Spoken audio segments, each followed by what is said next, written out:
त्याचं काय करायचं? नाना पटोले आले. ह्या काही काय अटी आहेत ना?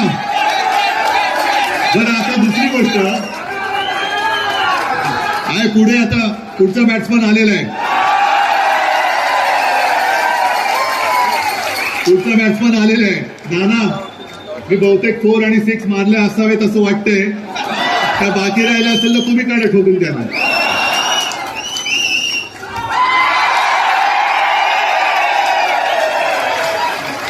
बघा, आम्ही स्वतः टोप्या घालून देतो पण लोकांना टोप्या घालत नाही. ते काम हे मिंदे सरकार करतं आणि म्हणून जास्त मी ताणत नाही. जास्त तुमच्या विषयावरती मी बोलण्यापेक्षा तुम्ही तो अनुभव घेता आहात. पण एक लक्षात घ्या, तुम्ही सरकारचे अत्यंत महत्वपूर्ण घटक आहात आणि आपलं सरकार तुम्ही आणा. आपलं सरकार आणा.